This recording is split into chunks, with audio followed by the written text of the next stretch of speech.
Guys, अगर आप अपनी लाइफ में बार बार ट्रिगर हो रहे हैं ना, तो उसका जो रूट कॉज है ना, वो आपकी अनकॉन्शियस अवेयरनेस में पड़ा है। इसको जब तक आप इंटीग्रेट नहीं करेंगे, इसको आप जब तक हील नहीं करेंगे ना, ये ट्रिगर होना बंद नहीं करेगा। आपकी लाइफ में ये प्रॉब्लम क्रिएट करता ही रहेगा। तो इसलिए बहुत ज़रूरी है आपको अपने लिए टाइम निकालना, सेल्फ रिफ्लेक्ट करना, अपना इनर वर्क करना। Hi guys, welcome to my channel healing process. मेरा नाम है सुमन और अपने इस चैनल पर मैं एनर्जी से रिलेटेड, रिलेशनशिप से रिलेटेड और इनोवेटिव प्रैक्टिसेस से रिलेटेड कंटेंट शेयर करती हूँ। गाइस, आज का टॉपिक है how I work through my triggers and found my shadow. Guys, आज जो कुछ भी इस वीडियो में मैं शेयर करूँगी ना, ये बहुत ज़्यादा पर्सनल है, मेरी लाइफ का बहुत ज़्यादा इम्पॉर्टेंट हिस्सा है। ये स्टोरी मेरे ना दिल के बहुत ज़्यादा करीब है। जब भी मैं अपने पास्ट को रिफ्लेक्ट करके देखती हूँ ना, तो आई एम ऑलवेज इन ऑ, क्योंकि ये जब आप इसके बारे में जानेंगे ना, ये आपको बिलीव करने में मजबूर कर देगा कि जो भी कुछ भी हमारे साथ हो रहा है, हमारी लाइफ में हो रहा है, वो सब कुछ हमारे लिए ही हो रहा है। Everything is divinely connected.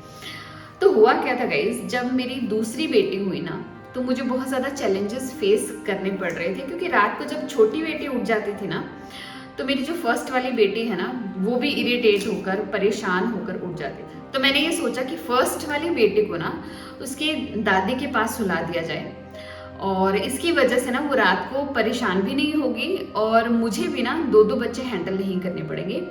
और जो मेरी मदर इन लॉ है ना, वो भी अकेले सोते थे, तो उनको भी कंपनी मिल जाएगी। एंड बहुत अच्छे से ना ये चीज़ होने लग गई।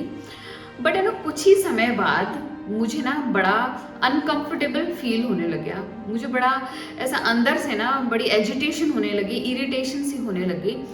जबकि ना वो पूरा दिन मेरे पास रहती, बड़ी वाली बेटी, और रात को ही सोने जाती थी वो। लेकिन स्टिल इतने ही सोने ने ना मुझे बहुत ज़्यादा परेशान कर दिया। मेरे अंदर अजीबोगरीब थॉट्स आने लग गए कि जैसे ना मैंने अपनी बेटी को अबेंडन कर दिया। वो ये सोचे कि शायद मैं अपनी छोटी बेटी को ज़्यादा प्यार करती हूँ। मैं खुद को जज करने लग गई कि शायद मैं एक अच्छी माँ नहीं हूँ, क्योंकि मैंने उसको अपने ही सेल्फिश कॉज के लिए ना उसको दूर कर दिया, या फिर सिर्फ इसलिए अपने से दूर कर दिया ताकि मेरी मदर इन लॉ को कंपनी मिल जाए। तो इस तरीके के ना अजीबोगरीब थॉट्स मेरे दिमाग में आने लगे। Then one day I decided कि यार ये इतनी मतलब सिंपल चीज़ नहीं है, there is something else going on. तो मैंने जब इस पर इनर वर्क किया ना, तो मैंने पहली चीज़ की जो मैं हमेशा करती हूँ और आपके साथ हमेशा शेयर करती हूँ, कि अपना ट्रिगर पॉइंट आपको ढूंढना है। तो फर्स्ट ऑफ ऑल मैंने अपना ट्रिगर पॉइंट फाइंड आउट किया। वो था मेरी बेटी का मुझसे दूर जाना, फर्स्ट चाइल्ड का मेरे से अलग सोना या अलग रहना। एंड नेक्स्ट थिंग जो उसी के साथ मुझे रियलाइज़ हुई कि मैंने ना इसके साथ एक स्टोरी अटैच कर रखी है, एक मीनिंग अटैच कर रखा है कि मैंने उसे अबैंडन कर दिया है। वो सोचेगी शायद मैं एक अच्छी मदर नहीं हूँ, या मैं अपने सेकेंड चाइल्ड को ज़्यादा प्यार करती हूँ। उसके बाद मैंने सेकेंड स्टेप में क्या किया कि इस पूरे सिचुएशन में से, इस पूरे एक्सपीरियंस में से ना, मैंने जितने भी इंसान थे, जैसे मेरी बेटी, मेरी मदर इन लॉ और मेरी छोटी बेटी, इन सबको हटा दिया, उस पूरी सिचुएशन को हटा दिया। जस्ट फीलिंग पर फोकस किया कि मैं क्या फील कर रही हूँ। मैं ये फील कर रही हूँ कि मैंने ना अपनी बेटी को खुद से दूर कर दिया, उसको अबेंडन कर दिया, मैं शायद एक अच्छी मदर नहीं हूँ।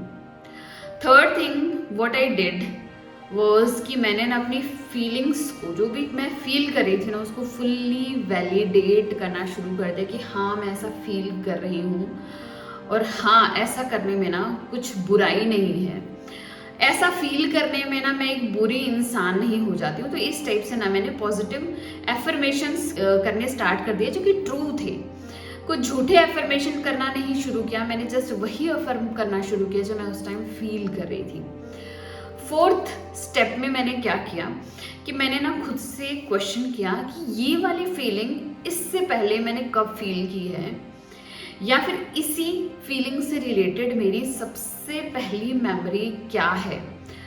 तो मैंने इसको कई दिनों तक सवाल किया कि क्यों ये चीज़ मुझे इतना ज़्यादा ट्रिगर कर रही है, इससे रिलेटेड पास्ट एक्सपीरियंस कौन सा है मेरा। तो मैंने बहुत ज़्यादा अपने दिमाग में ना रिफ्लेक्ट करना शुरू कर दिया।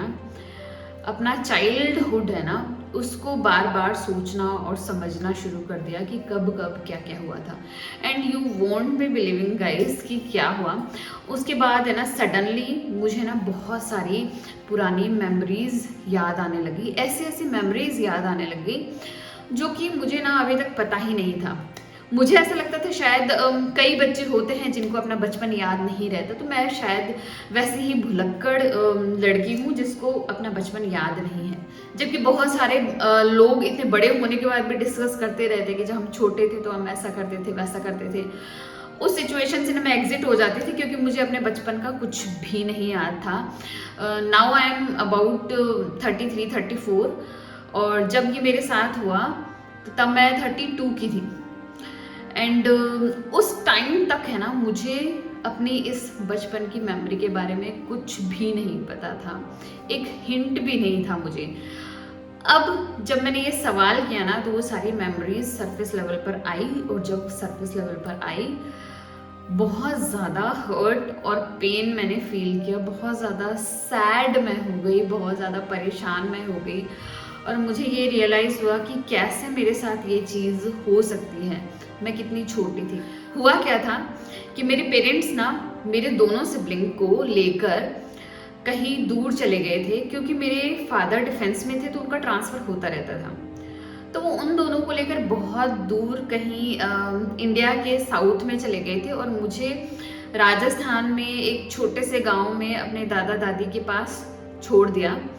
एंड उस टाइम ना मुझे बहुत ज़्यादा अलोन फील होता था। मेरे साथ कोई था ही नहीं खेलने के लिए। मुझे ऐसा लगता था कि मतलब मेरे पेरेंट्स कहाँ हैं, मेरे भाई बहन कहाँ हैं, मैं यहाँ पर अकेली क्यों हूँ। लेकिन फिर भी किसी तरीके से I do not know how and this is how our psyche works, वो हमारी कितनी ज़्यादा हेल्प करती है, उतनी हर्टफुल और पेनफुल मेमोरी को ना इतना ज़्यादा सप्रेस कर देती है ताकि हम क्रैश ना हो, ताकि हम जिंदा रहें, हमारी लाइफ में आगे बढ़ते ही रहें।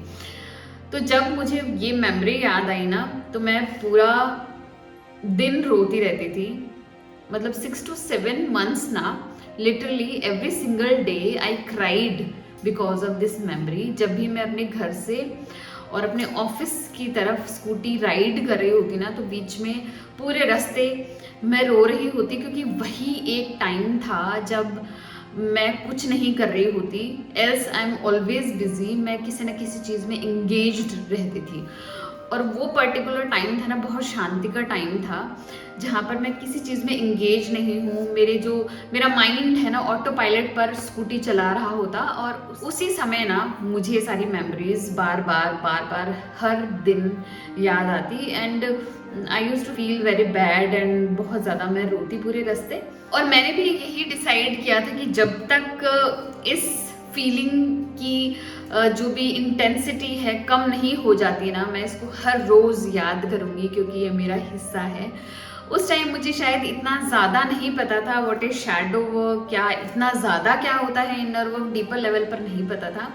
बट मैंने ये डिसाइड किया था कि मैं इसको फुल्ली फील करूँगी, इसको फुल्ली एम्ब्रेस करूँगी, क्योंकि जब भी हमारे साथ ऐसे वाक़यात होते हैं ना तब हमारा जो भी चाइल्ड एस्पेक्ट है, जो भी हमारा इनर चाइल्ड है ना, वो हमारी अनकॉन्शियस स्पेस में चला जाता है और जिसके प्रति हम अवेयर नहीं होते। और जब हम इस तरीके से उसको याद करते हैं ना तो हम उससे बात करते, उससे कनेक्शन बनाते हैं।